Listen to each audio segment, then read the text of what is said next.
took a span of 2 weeks for the intricate fabric of my existence to unravel completely.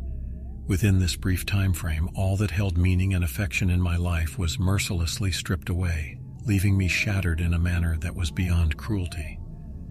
This lamentable sequence of events initiated upon the very piece of land that was designated to become our family's fresh abode, an area that would eventually become the epicenter of our misfortune. Our acquisition of the house transpired a month prior, prompting us to pack up our lives in Southern California and relocate to the northern region of the state. The dwelling, a modest 2-story, 3-bedroom structure, was modestly constructed and yet exorbitantly priced, capitalizing shamelessly on the prevailing housing scarcity. This characteristic was emblematic of the entire residential subdivision, and this high-stakes gamble ultimately backfired, leading to only a fraction of the properties being inhabited. On the day of our arrival, the early morning hours were accompanied by the gentle emergence of spring, as sporadic showers graced the land. During this particular morning, a soft drizzle had persisted for several hours. As we pulled in, our attention was captured by a youth standing on the front lawn, his tear-stricken countenance directed squarely at us. Even through the veil of rain, I discerned the tremors racking his shoulders and chest. A woman stood a short distance away, her gaze fixed upon the weeping boy. "Are you all right?" inquired Lori, my fiancée, as she disembarked from the car. The lad, seemingly no older than 17, offered a slight nod before retracing his steps and vanishing down the street. A fleeting glance cast back our way as he shook his head in a gesture of negation. The woman, a septuagenarian, approached us as the boy receded from view, and she addressed us directly. "He's crying for you," she declared. "Pardon me?" I responded with bewilderment. "He functions as an omen. A week before my spouse went missing, he was weeping just like this. All that was discovered of him was the joint to his index finger. If I were you, I'd depart without a second thought." "May I ask if you're a neighbor?" inquired Lori. "Nah, I don't reside here. I merely trail the boy whenever I encounter him in tears.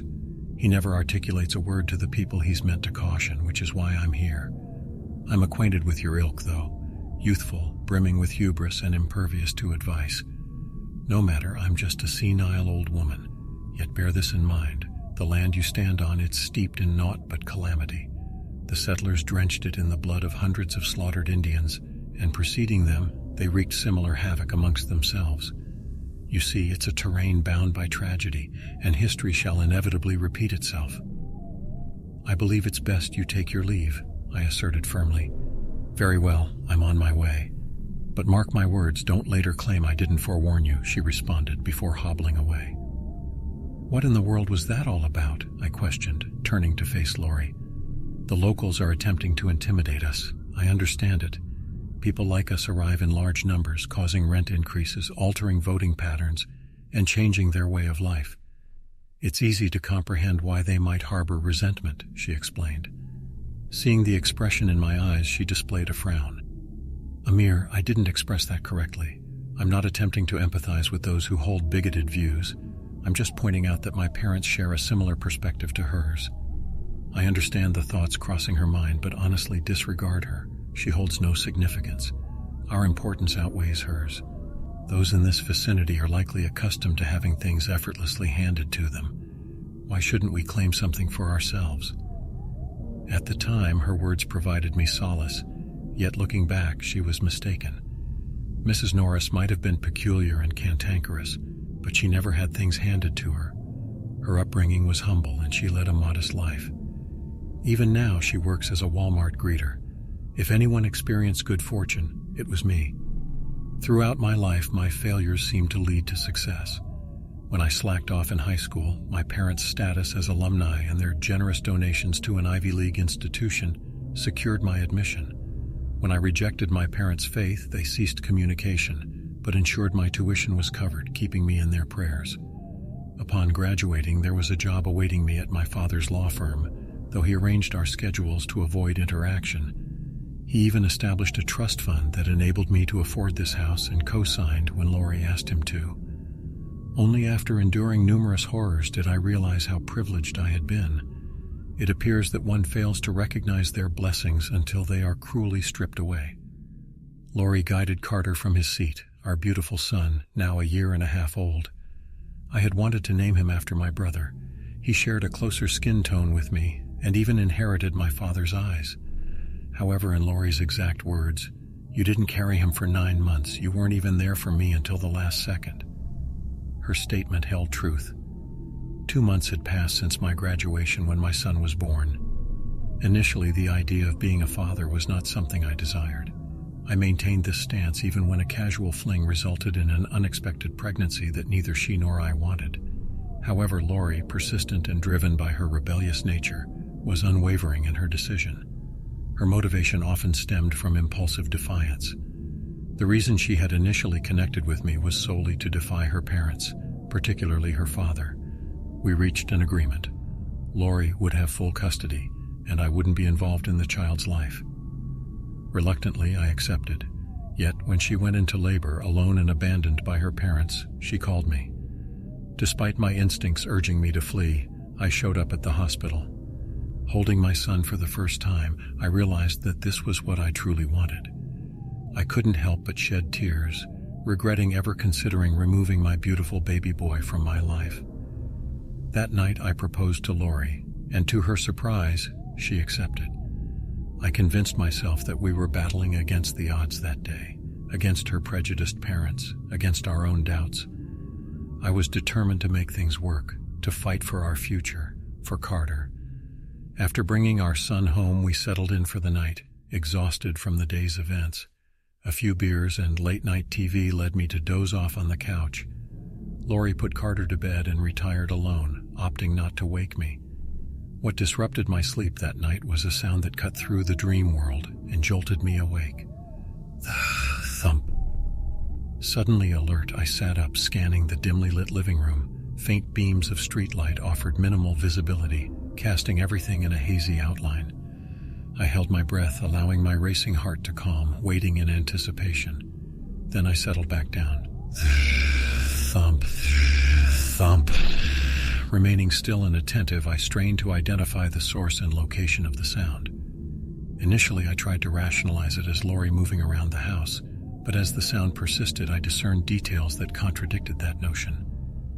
There was a wet, slippery quality to the noise that didn't align with her actions.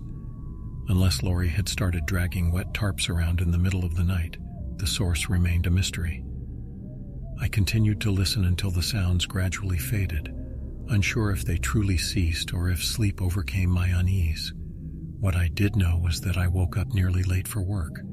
Before I could discuss the matter with Lori, I hurried out of the house and sped to my father's recently opened office in Northern California. Later that day, upon returning home, I found Lori on the front lawn, holding Carter. Her expression was a mix of annoyance and concern. "What's the matter?" I inquired as I stepped out of the car. "That strange kid was here again around noon, and so was the old woman," she replied. "What did they want?" "I believe they're trying to intimidate us into leaving." The kid was crying, almost wailing. The old woman was behind him, saying that it had already begun and our time was running out. When I questioned her about it, she practically threatened me. She said, "The earth weeps and bears the memory of the cruelties inflicted upon it. You'll see, it'll demand retribution one way or another." I mentioned calling the police and they left, but it didn't sit well with me. They seemed to be harassing our neighbors too.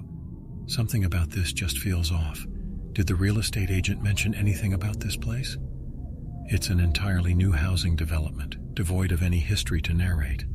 Why? Have they influenced you? No, it's just that last night I heard something, like a dragging sound. I initially thought it might be you, but it felt as if I was being watched. It didn't feel like you. I heard it too, but I didn't sense anyone watching me, just the noise, I responded. Perhaps we should reach out to someone. Maybe a priest or... Lori, please don't tell me you're buying into that supernatural stuff after just one night of an occurrence that can easily be explained. It's not uncommon for people to have their new homes cleansed when they move in. Maybe it's worth considering. After all, there are nature reserves nearby that used to be native land. Perhaps it's them. Have you thought about that? As you mentioned, they would have reasons to want us gone. That sounds a bit far-fetched, doesn't it? Why would someone go through all that trouble for us? "What about the other people they've bothered?" she inquired. "Plenty of folks have come after us for even less, Lori.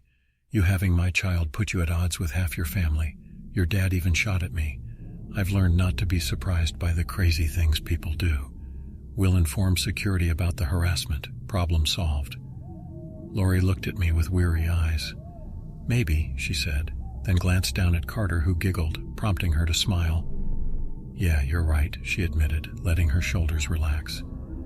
A few days passed without any incidents, and I was gradually adjusting to our new life. At Lori's urging, we got to know some of our neighbors, and I was attempting to coax Carter into saying his first words, particularly Dada, which he seemed to resist. Lori was still feeling down, a mood that had become familiar enough for me to suggest therapy, though she always avoided the topic. She had dropped out of college, been disowned by her parents, and impulsively got engaged to the man who had caused her downfall. Since giving birth, I had caught her in tears several times. Our intimacy had diminished since Carter's birth. I could sense her desire to be more than a homemaker, and we could definitely use the extra income. When I mentioned the possibility of a promotion at work, her eyes lit up. "Do you think we could afford childcare? It would be great to have some time to work and maybe even complete my degree." "It's within the realm of possibility. Still aiming to become a nurse?" I asked, grinning. "I might switch to accounting just to annoy you at work," she chuckled. Everything seemed to be falling into place, with nowhere to go but up. We put Carter to sleep in his room, and Lori and I settled into our bed for the night. I rolled over to her side, pulled her close, and said, "Let's give Carter a sibling." Lori looked at me, initially taken aback before breaking into a grin. "Do you think you can make that decision?" "Why not try? And what if I want a girl? We can aim for having a daughter once we've given Carter a younger brother. Consider this. Boys benefit from companionship with boys of their age, and our daughter would have the protection of 2 older brothers." "You present a compelling case," she responded, moving to sit astride me. Spontaneously, we engaged in a playful wrestling match, each hold and movement resulting in the shedding of clothing. In the midst of Lori's attempt to remove my boxers, the sound of breaking glass abruptly halted our actions. Tension gripped us as we froze, awaiting the next development. Another crash of shattered glass caused both of us to flinch, and at that moment Carter awoke with a snort, followed by cries. "Go," I instructed Lori, prompting her to hurry to Carter's room.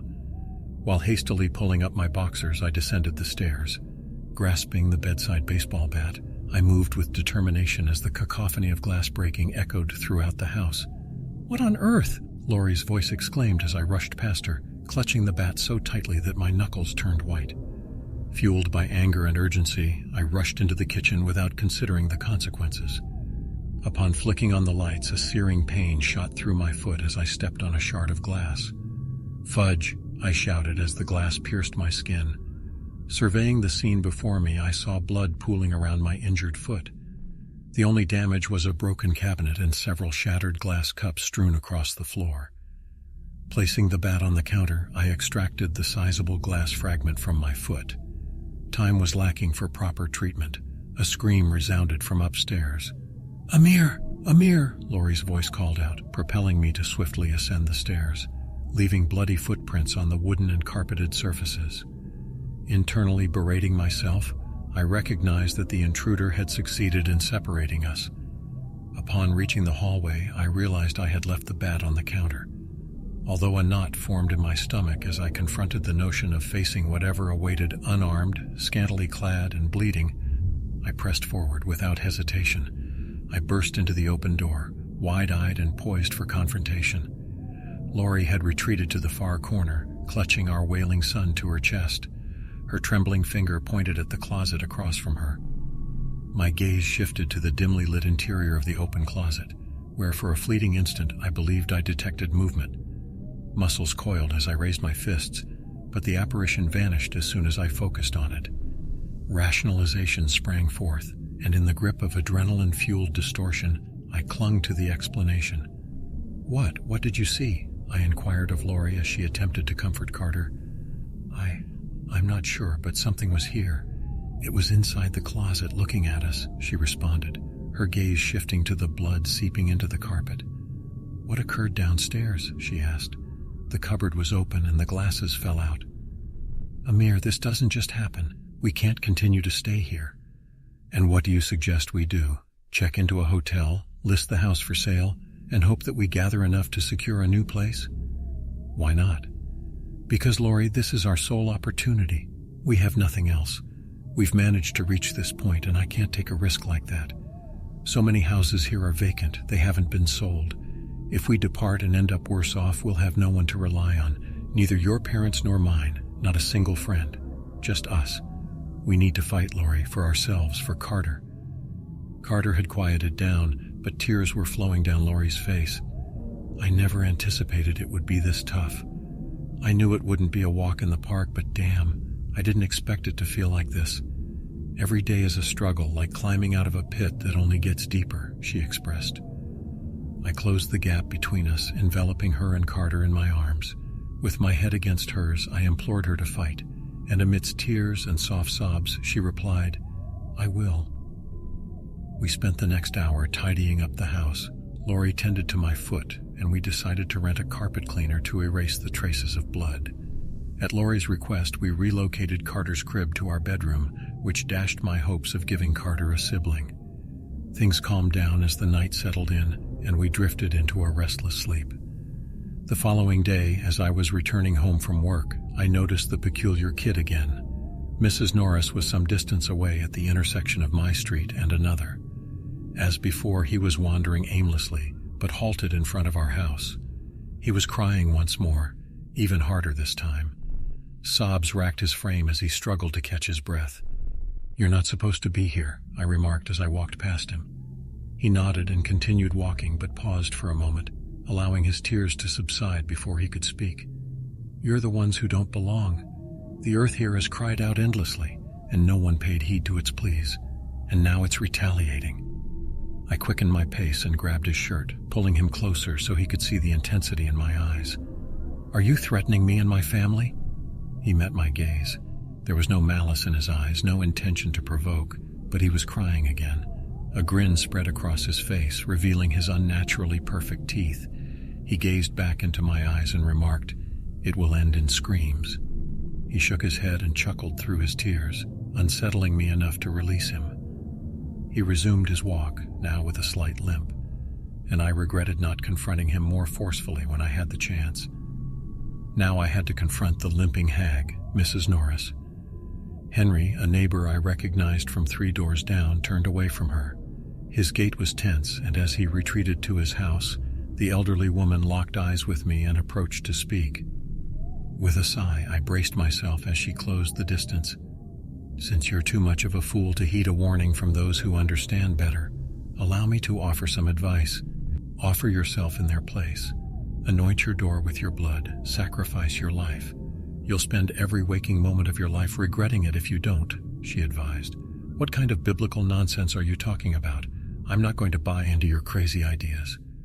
My husband and I had plans to start a family before he passed away. I haven't been able to move forward a single day since I lost him.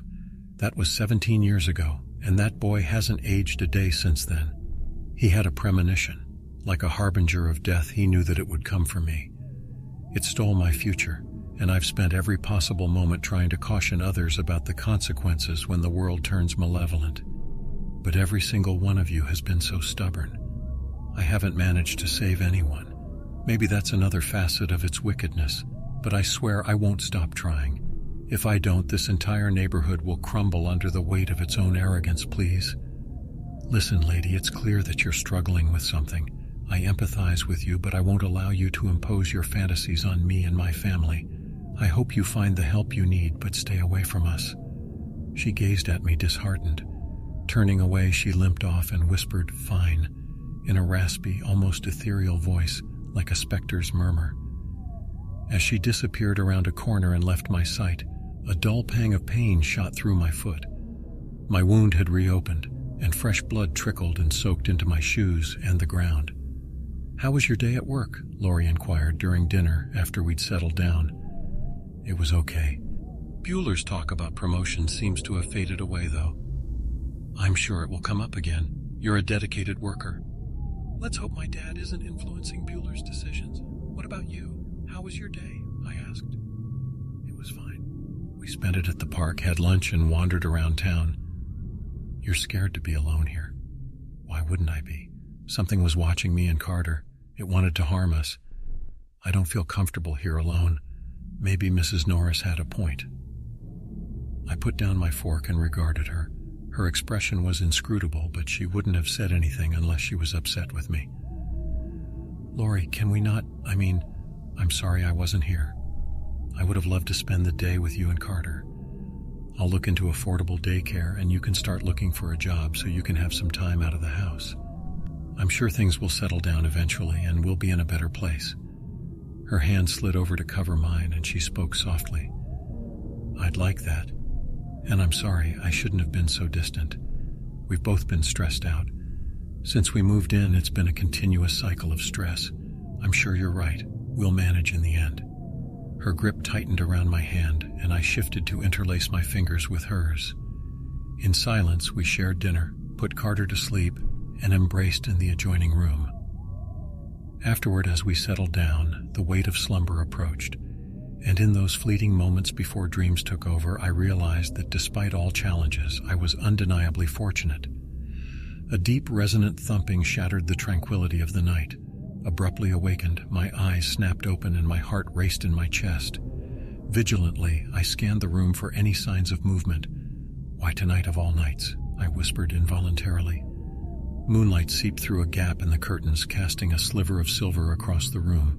Yet there was nothing. Just my imagination, I assured myself. Thump. The sound was closer now, more vivid than ever before.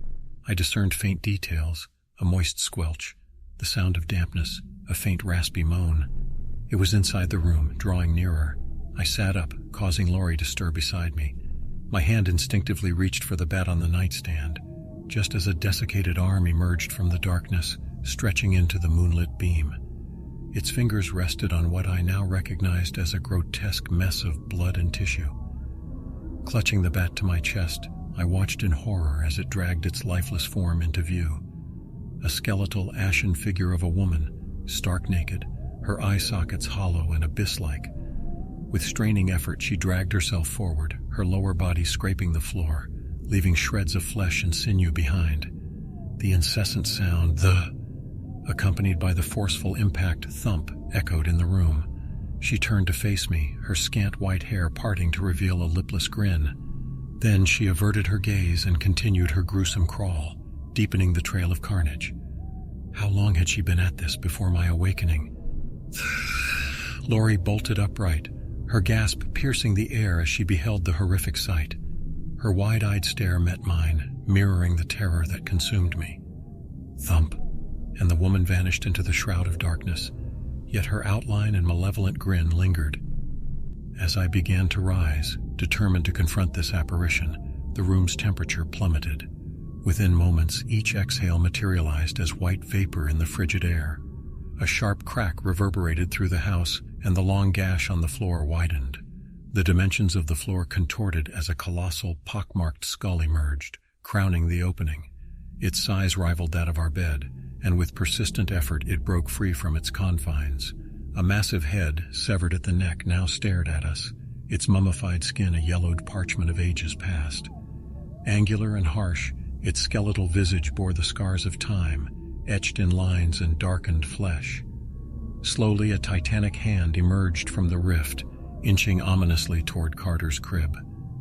The hand moved slowly and gruesomely through the air, snaking its way into the crib.